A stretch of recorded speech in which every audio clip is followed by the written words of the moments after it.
Hi, I'm Thorsten Peter from H Design and Build. In this video, I give you 3 specific questions every GC should ask their HVAC partner before they start the work with him. In commercial office, medical office and mixed-use projects, HVAC risk doesn't really explode in design. It explodes in execution. The construction documents fine intent, but they don't define installation strategy.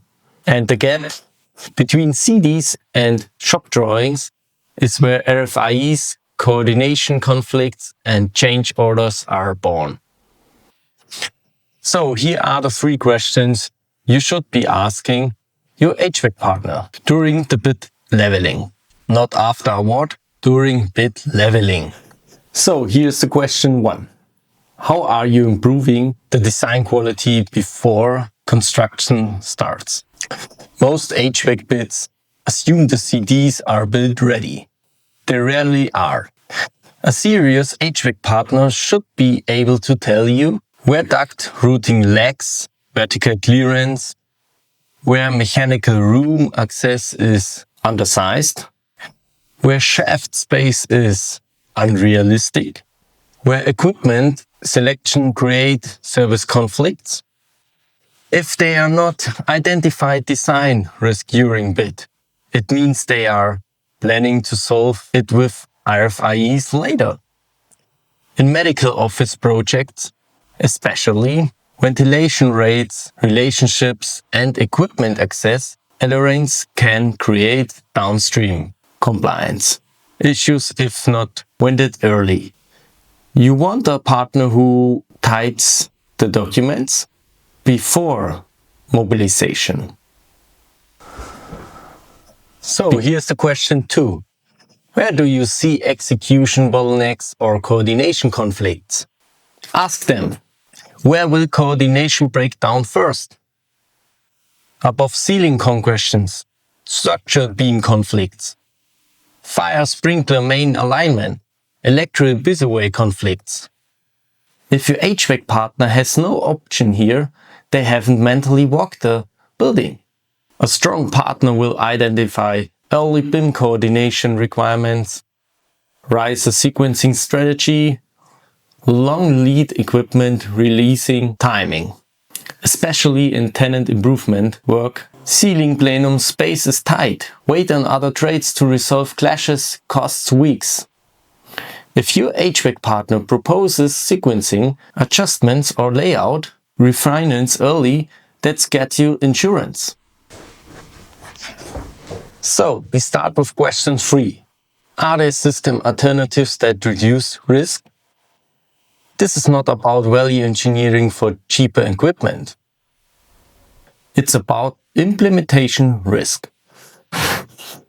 For example, would a different air distribution strategy reduce above ceiling congestions? Would relocating equipment shorten duct run and reduce balancing complexity? Would a different system type improve zoning flexibility for future tenant turnover? In medical office, could a different ventilation approach simplify compliance documentation? These are not redesign conversations. They are constructability conversations.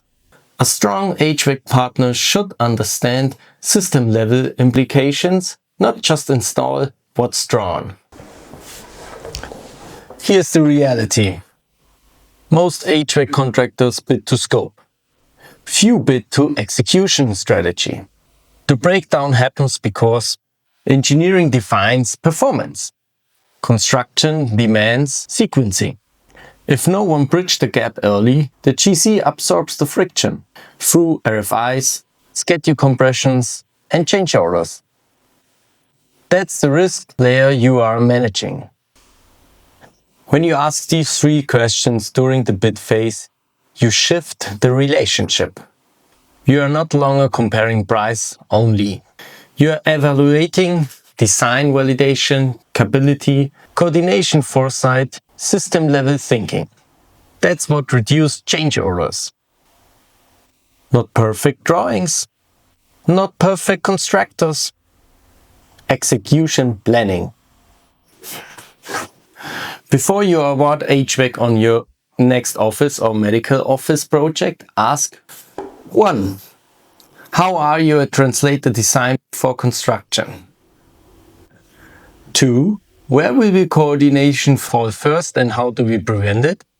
And 3. Are there system alternatives that reduce execution risk? If your HVAC partner can't answer those clearly, expect RFIs and change orders later. If they can, you have likely found someone thinking behind installation. That's where schedule stability actually starts. But if you didn't find the right HVAC partner for your next project, maybe we are.